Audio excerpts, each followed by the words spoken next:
Playing online blackjack and want to try upping your odds? Well, here's a tip. Cheat cards tell you statistics for whether you hit or stand on every move. If you're into stats, this could be your ticket to winning. And it is totally legal. Now, go get lucky. See you in Lost Pages. Let's get lucky. The Giants are probably going to open up 1-5 on the season. So then you start to say, the fans are getting angry. They just want to see Dart. The ownership's like, hey, you know what? Maybe we make the right move with Russ here. But then you have self-preservation mode with the general manager and the head coach where it almost seems like it's inevitable. Midway through the season, it's going to have to be Jackson Dart. Otherwise, what are we doing, Giants? The Early Line, only on SportsGrid.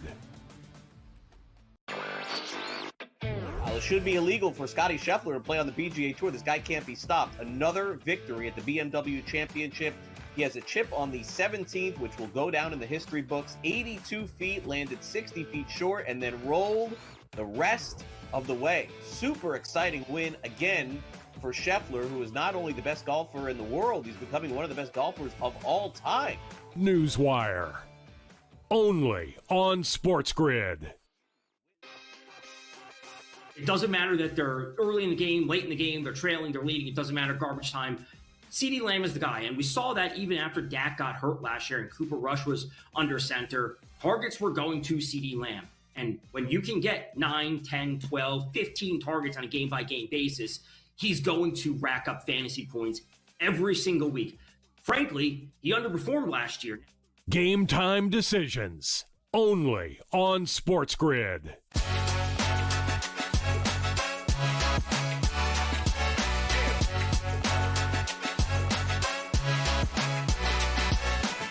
Drama on the court for the first day of the U.S. Open, plus Patriots great. Devin McCourty talks the kickoff of the NFL season with us. Hi, everyone, and welcome to Front Office Sports Today from FOS Studios in New York City. I'm Baker Machado. And I'm Renee Washington, and thank you guys so much for joining us on this Monday as we're chatting every weekday about the biggest stories happening in the business and culture of sports. We're also talking about Tommy Fleetwood's first PGA Tour win in his 15-year career. But first, let's dive right into the shoot. Yeah, indeed, Renee. And let's start in the NFL as Terry McLaurin is finally getting his big contract with the Commanders. This is ESPN's Adam Schefter says the two sides agreed on a 3-year contract extension worth $96 million. This will end McLaurin's hold-in and get him in uniform for the regular season opener, all against the Giants. So we were waiting for Terry McLaurin to get paid, and he finally is getting his DK Metcalf money. And as we talked on Friday, his quarterback, Jaden Daniels, said he felt 100% confident a deal would get done. And then with that trade for Brian Robinson being sent to the 49ers, it felt like the dominoes were all falling in Terry McLaurin's favor. And Scary Terry gets to stay. He was looking to get a deal to put him in that conversation with the 8 receivers that signed contract extensions this offseason, making $30 million or more per year. And he's right there. Jamar Chase, Justin Jefferson, CeeDee Lamb, he's right in the mix with them with this deal. And it does get him that extension past the final year of what he was in for his 3-year previous $69.6 million contract. Well-deserved. Well, let's move to college football as true freshman and ESPN's #1 overall recruit, Bryce Underwood, named Michigan's starting quarterback. That ahead of their season opener against New Mexico. This all according to ESPN's Pete Thamel. Now, Underwood is expected to be the highest paid true freshman in history, reportedly signing a 4-year, $12.5 million NIL deal with Michigan, funded in part, Renee, by Oracle billionaire Larry Ellison. Yeah, and I was reading a report from ESPN that was saying how great power schools quarterbacks are making around $3 million in this NIL era. They broke it down by position. This is on brand for where NIL money is. And for a guy that just turned 18 years old on August 19th, gifted his teammates beats, gifted his parents a car, even gifted his high school janitor. This is remarkable, as you mentioned, the highest paid that he's going to become as a true freshman in history, the youngest true freshman in Michigan history, the 4th true freshman ever to start at quarterback for Michigan. And so at 6'4", 228 pounds, he's got high expectations, comparisons to Vince Young, and already has been showing his team that he's not only good on the field, but also gets the guys around him better, according to the coaching staff. So I'm excited for this young talent. Plus, he's a local from Michigan, exactly. So it adds even more to this story as well for them. Well, let's move to soccer as Bay FC set a NWSL and women's sport attendance record over the weekend. They played in front of a sold-out crowd of 40,091. This at San Francisco's Oracle Park. That is the biggest crowd for any U.S. U.S. Women's Professional Sporting League. The previous record was set last year when the Chicago Stars hosted Bay FC at Wrigley Field. That's where 35,000 fans attended. Renee, the NWSL has now set 48 of the top 50 most attended matches in U.S. Women's Professional League sports history, which is amazing. Shout out to our front office sports friend and colleague, Bay FC owner Leslie Osborne and her team with this club, this massive, massive opportunity for women's soccer because, as you mentioned, when you look at the history last year, when we saw it was at that time the Chicago Red Stars going up against Bay FC. That was at Wrigley Field. That was the then attendance record back in June 2024 of around 35,000. So whenever NWSL games go play at a baseball ballpark, numbers do tremendous. But it's interesting. Soccer started for MLS and NWSL games in the outfield of baseball ballparks and then shifted to their own soccer-specific stadiums. But I think it just shows when you have those marquee events that it does add a lot of flavor. And then on top of that, you have 4 first-half goals. You have, Bay FC nearly got an equalizer in stoppage time. So great soccer, great product, and another historic moment. And plus, actually, I will add to this, Baker, Bay FC is considering moving more of their facilities to San Francisco. They have a training facility they've just broken ground on. They have offices they're opening there. So in the future, when this 5-year lease with PayPal Park in San Jose, California runs out, they might be looking at moving to San Francisco. Which by the way, that stadium that they're in is only averaging about 13,000 fans per game. So obviously great for them, but this is the same conversation we have with the WNBA. When they go to larger arenas, people will show up. Especially in the Bay Area. Well, fireworks erupted on the court for the first day of the U.S. Open as 13th-ranked Danielle Medvedev was upset by Benjamin Bonzi. This after the match was delayed more than 6 minutes after a photographer had entered the court on match point, enraging Medvedev, who took out his displeasure with the umpire and the crowd. So let's get into that and more in today's main event. All right, let's bring in FOS reporter Colin Salao for more. So, Colin, where do we stand right now with this photographer and the latest with Danielle Medvedev here? Yeah, so the U.S. Tennis Association said late last night that the photographer's credential had been revoked at the U.S. Open. Medvedev clearly unhappy, but he did say post-game that he wasn't unhappy at the photographer. He was unhappy with the call that was made by the umpire Greg Allensworth being someone that's been controversial so far this year with complaints from Riley Opelka, another U.S. Open tennis player at the Dallas Open, and Medvedev was just basically saying, like, I'm not happy that you gave Bonzi first serve when it was supposed to be second serve at that point. Ultimately, Medvedev was able to stretch it again and bring it to the 5th set where he would eventually lose, though. Yeah, and Colin, I'm interested because with Medvedev's actions, the antics, the reactions, the crowd booing, and you even mentioned Riley Opelka, who had issues with this ump as well. I saw comments of people comparing the U.S. Open to kind of like WWE vibes. Is this essentially a change that we're seeing, that the U.S. Open needs to crack down on some of the logistics around media, umps, and these little details to get it right? I think to a certain extent you can make that case.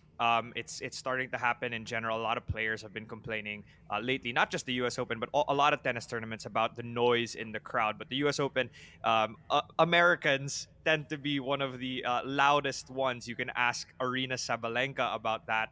But I think at the same time, Medvedev is known in the tour as one of the more, I guess, like expressive characters. And he said it post-game as well. He said, well, I don't know if they're going to find me, but they don't like players like me and Nick Kyrgios. So I think there's a little bit of some players are this way. And it's going to be interesting to see how they crack down maybe on those players, as he said, pointing themselves out. Yeah, Medvedev even saying the umpire gets paid by the game, not by longer periods of time, so he's obviously enjoying that. By the way, it's interesting because the Open started on a Sunday this year, Colin. Traditionally, it always starts on a Monday, but we've seen other Grand Slams start earlier as well. Yeah, it is the 3rd of 4 Grand Slams, Wimbledon being the only one left that starts on a Monday. And it's really just a business decision, right? Players are obviously unhappy, largely because of the scheduling going a day earlier. It's closer to the Cincinnati Open. I mean, Carlos Alcaraz won the Cincinnati Open on Monday last week, and then he flew to New York and played at the mixed doubles on Tuesday. That's how tight this window is. But at the same time, it's a money thing. And Jesse Pegula, Francis Tiafoe, they've said hey, we understand to a certain extent why this is the case. Yes, it's affecting us in a schedule standpoint, but it is a business. If you look at it from the perspective of a business side, from the US Open, from the Australian Open, which moved it to a Sunday start last year, and the French Open that started this all in 2006, it's an extra weekend day, an extra day for fans to come out, more fans to come out. And even from a television standpoint, it's a Sunday. More people are going to watch TV on Sunday. So that's the business aspect of it. And unfortunately for the players, it stretches out the schedule. That being said, a lot of these players, if I'm not mistaken, maybe all of them who win on Sundays, they get 2 days rest. Yes, they do. So that is the one extra advantage with this start time for the players. Yeah, of course, the U.S. Open singles winner will take home $5 million, the biggest Grand Slam payout amount. You're talking about the schedule. We're also looking at the drought of an American male on the singles side of winning a Grand Slam. It's been 22 long years. Colin, what storylines are we most paying attention to? Is it the display of tennis on how they're evolving, or is it more about the individual storylines that people need to pay most attention to in the U.S. Open? I think the big story in tennis right now is it going to be Jannik Sinner and Carlos Alcaraz for the third time. For the third time and for the fifth time this year, right? I think, if I'm not mistaken, if they play in the Grand Slam, on the U.S. Open final, that will be the third time in a Grand Slam this year. That's a record. There's never been that in one single year. So if they're the two facing off, I think we really can say that we have our generation of the big three. Yeah, Alcaraz playing Monday night and Sinner playing on Tuesday. Colin Salao, good stuff as always. Thank you, Colin. And coming up, some of the big headlines going into the NFL season, which starts in just a few days. We're going to be joined by a former Patriots great. Next, don't go anywhere.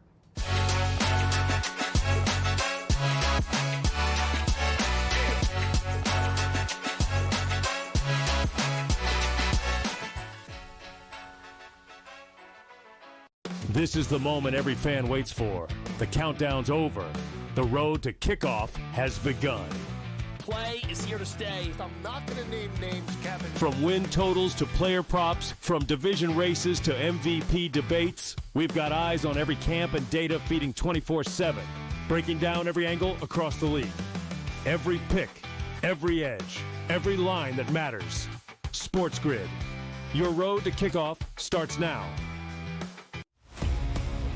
They're saying that he might be back for the start of the playoffs, but their playoff spot isn't secure with the Mariners bearing down on them and the wild card completely in flux. So this is like borderline red alert because the pitching staff has not been good. We have not seen good stuff from Framber Valdez. So now that the back end of the bullpen is not good, I don't know what to make of it. Pro Baseball Today, only on SportsGrid. Answer is this. 12-team, 3 wide receiver, you take Jamar Chase. In a 10-team league, though, where you have only 2 wide receivers to start, it's an interesting supply and demand situation with a roster like that. That is where the Bijan #1 overall maybe comes into play, because you could take Bijan and then turn around. You're still getting 2 #1 wide receivers in a 10-team league draft. Fantasy Sports Today, only on SportsGrid. The young Goddard angle too had the added PR campaign of like, do you want to take a New York and or a Jersey guy to play a New York Ryder Cup? Like the crowd juice there is going to be off the charts. They would love. They would kill for him. Chris Goddard like making a big putt, like popping the chain to the Bethpage crowd. Are you kidding me? There's some of these guys I just want to pick them because I want the visual, I want the memory. The Smiley Show, only on SportsGrid.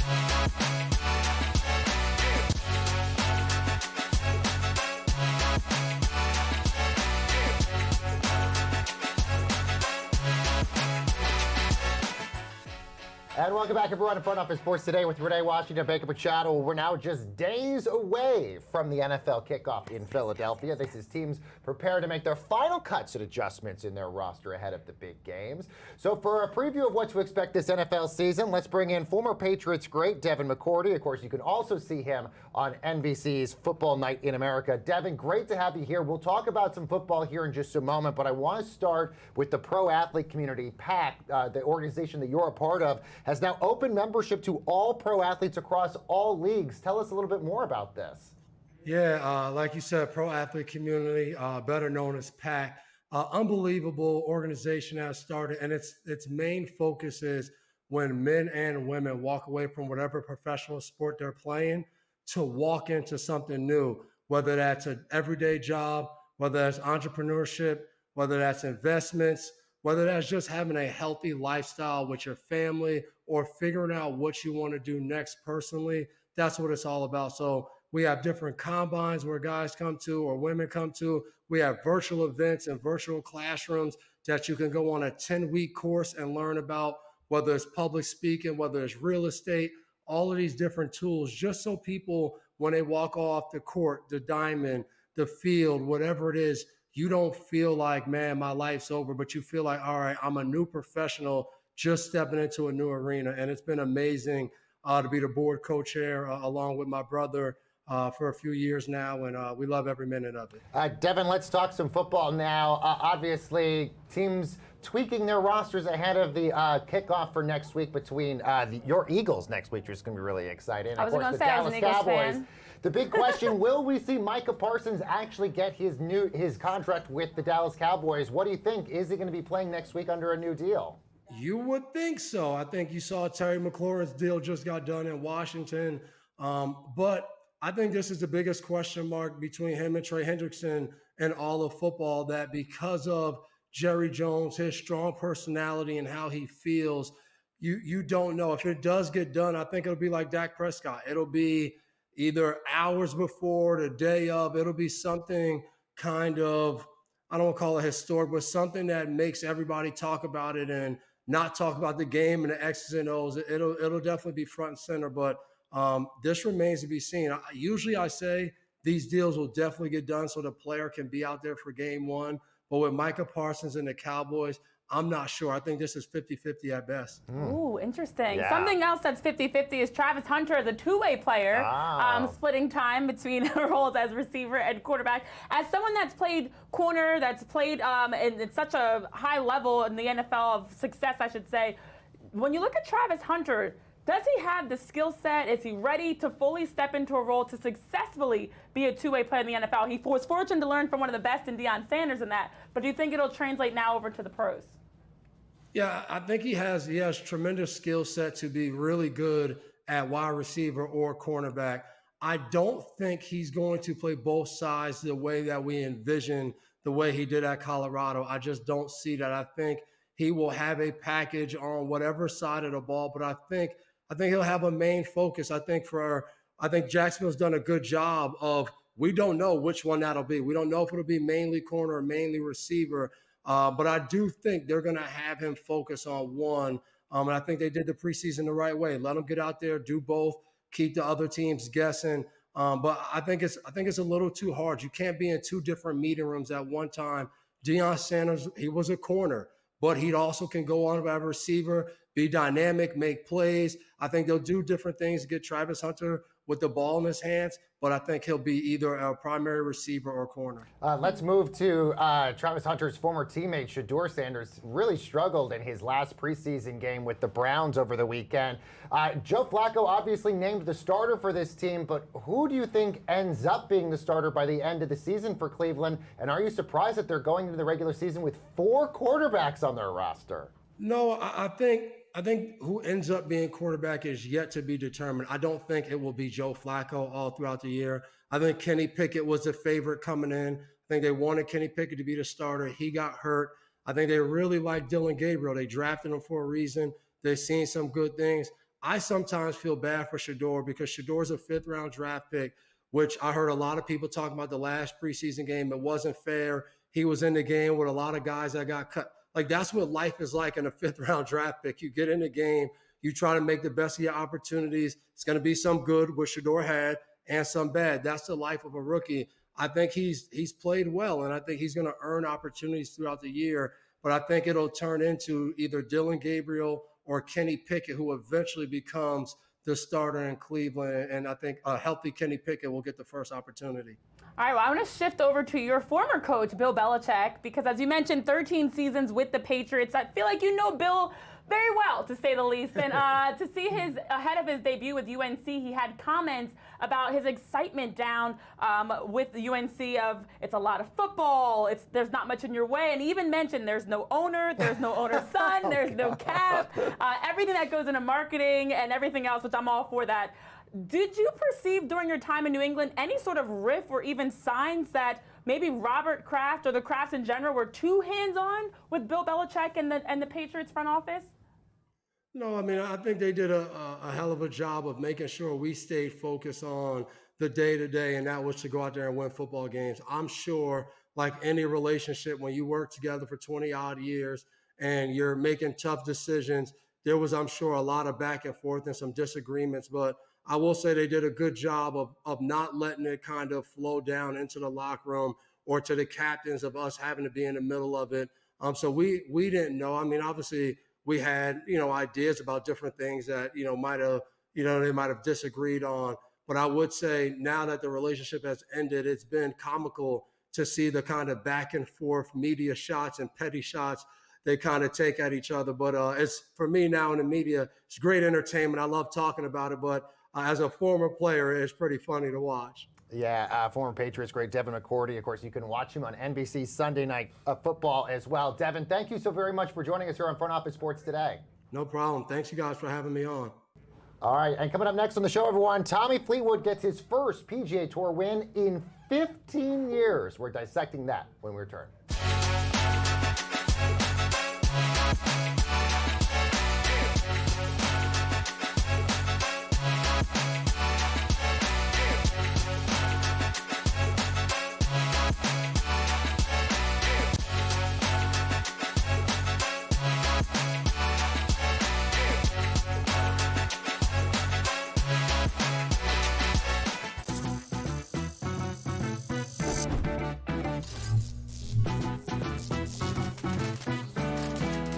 Here's a tip.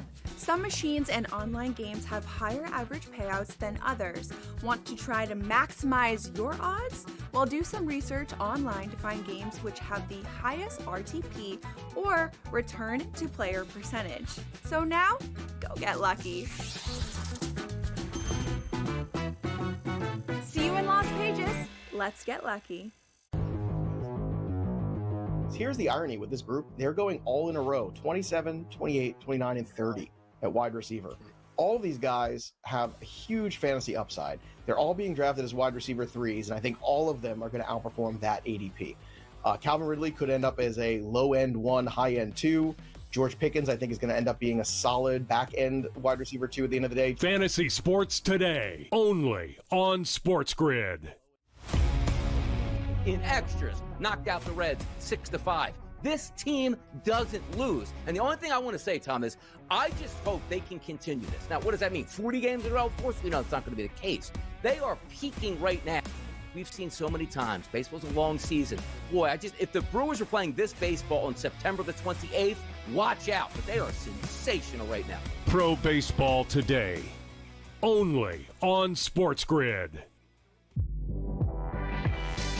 If the Golden State Valkyries make the playoffs, and right now it's 18-17, they're one game ahead of the loss column versus Seattle and the Sparks. If they make the playoffs, you must, and I mean must, give their coach head coach of the year in the WNBA. Betting above the rim, only on SportsGrid.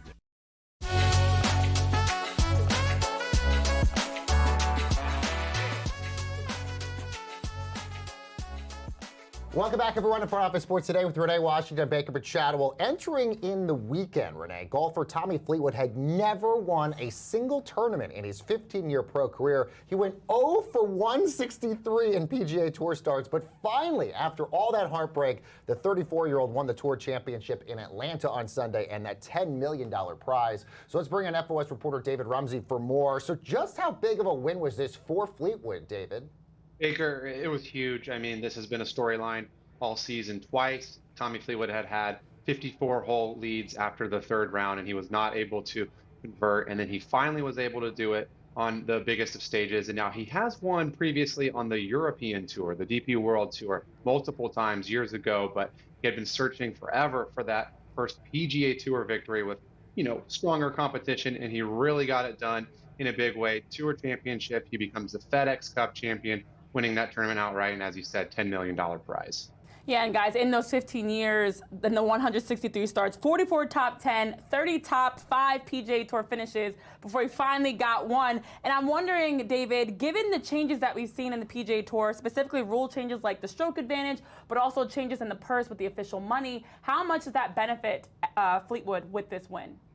Yeah, it's a great question because there has been a lot of changes hitting the PGA Tour this year mid-season, which is kind of unprecedented for a lot of professional sports leagues. And what you're referring to about the official money, for people that aren't up to speed on that, as we've been reporting on at Front Office Sports, is because there was changes to the Tour Championship this year and there was no more starting strokes that they've had since 2019, then all the money that was up for grabs, $40 million purse at the Tour Championship, the largest on the PGA Tour, it's all official money. It counts towards the season-long money list, towards a player's career earnings. And previously, last year, when Scottie Scheffler won the FedEx Cup at the Tour Championship, that $25 million prize was just counted as bonus money. So his wallet's not hurting. It doesn't change anything, but that money was only counted as bonus money. But now that $10 million that Fleetwood won goes to his career earnings, to his season-long earnings. So that actually helped him pass Rory McIlroy on the season-long list. So Tommy Fleetwood is now the second highest earner on the PGA Tour this season, right behind Scottie Scheffler. Wow, what a year for him. Yeah, with your first win. What an amazing moment. And obviously you mentioned Scottie Scheffler. He finished fourth, a tie for fourth.